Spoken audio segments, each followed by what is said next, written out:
we of course need to put our skills with solving systems of linear equations to use and talk about applications. Why not? It's always so fun to do word problems. I know that some of you like word problems, some of you don't, but we're going to do them anyway.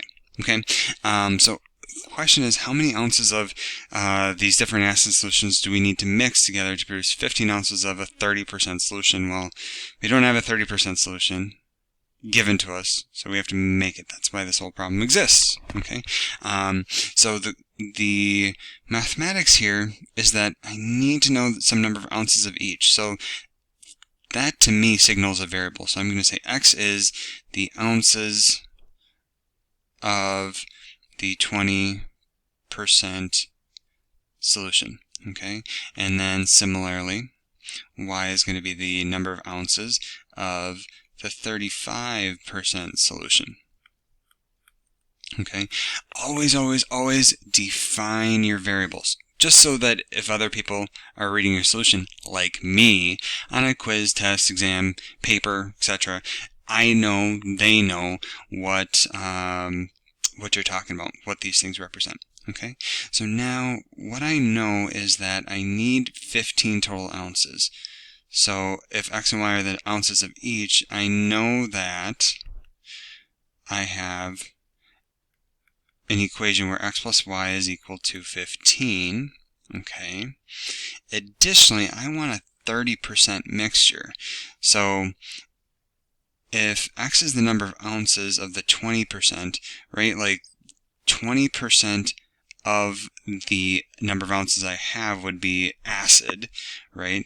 And then similarly, 35% of the number of ounces of the 35% solution would be the amount of acid. So then in total, I want to make sure that the amount of acid that I have would be 30% of the 15% solution. Okay, so in terms of what these equations represent, this is the first equation is number of ounces. Okay, and then the second equation is representing the amount of acid in total. Okay, so in the final solution we would have 30% of the 15 would be acid, and then we would get that another way by joining these two things up, then counting up the amount of acid from the 20% solution and then also the amount of acid from the 15% or the 35% solution. Okay, so end of the day we get a system. Okay, I know how to solve this system, I think. I'm going to use substitution just for fun. Y is equal to 15 minus x. Substitute that in, and so I get 0.2x plus 0.35. 15 minus x is equal to, let's see, 0.3 times 15. Gotta take out my fancy-dancy calculator and do this math, because I cannot do that decimal in my head. 4.5.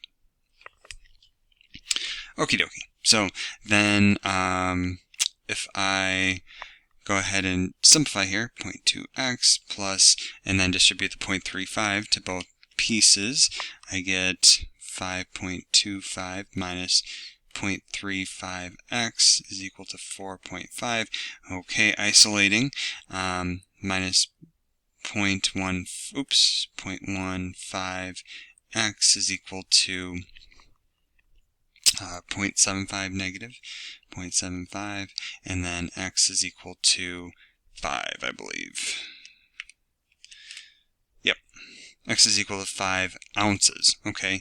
And then consequently, y is going to be 15 minus 5, or 10. Okay. Now I should go back and check my solution. I'm not going to for time purposes, but now this is a context, so I can state the solution set, but I should really just say what this means in context. You should mix 5 ounces of the 20% solution and 10 ounces of the 35% solution. Okay, so that would be my answer in context because we are in an application scenario. Next example, okay, boat, okay, something about upstream, downstream, okay, I can go, okay, determine the speed. All right, so we notice that there's a time and a distance, and we want to know the speed, which is effectively a rate. So one of my favorite equations in the whole world, dirt, d is equal to rt, distance is equal to rate times time. Okay, and if I'm solving for, I guess I'm kind of solving for a rate here, but let's kind of think about this from a different perspective. Okay, so we're given some information about upstream. Okay, we know that the distance is 24, and then when we're going upstream, there's some rate, and then that takes 3 hours. Similarly, downstream, we have 48 miles, and then still times 3 because it's the same amount of time. Okay, now the only difference is that going upstream, we have kind of the boat speed, and then the current is slowing it down, so I'm going to say B minus C. So I'm just going to say B is boat speed, and this would be without current. So effectively in still water, and then C would be current speed. Okay, now when we're going upstream, the current is slowing us down. When we're going downstream, it's actually increasing our speed. Okay, so effectively, what our system of equations becomes here is 24 is equal to 3b minus 3c, and 48 is equal to 3b plus 3c. Okay, and now I can solve this. I'm going to actually use the addition method, because the c's will cancel out, and I end up with 72 is equal to 6b, so 12 is equal to b. And then if I go ahead and substitute that back in, 24 is equal to 12 minus c times 3, and I know that this, in order to be true, needs to be 8, so c needs to be 4. Alright, so now my final answer in context here is that the boat speed is 12, and now I'm like, okay, 12, I need a unit here. Looks like it's miles per hour. Okay, miles per hour, and the current speed is 4 miles per hour. Okay, now of course I did not check my answer, and I really should, but I can tell you this is the same answer as my answer key where I did check it, so we're just going to go ahead and use that. Alright, so big part of all of this is trying to set up the system of equations from the description. And if you need help, please ask. But in each scenario, you need to think about it in two different ways. In the boat example, it was perhaps a little bit more easily identified, like upstream, downstream.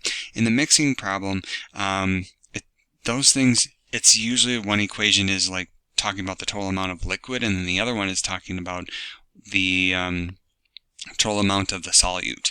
So just maybe use that as a benchmark. Otherwise, again, try and think about what different information you're given and how that might be represented in an equation in a variety of ways. All right. Otherwise, feel free to ask.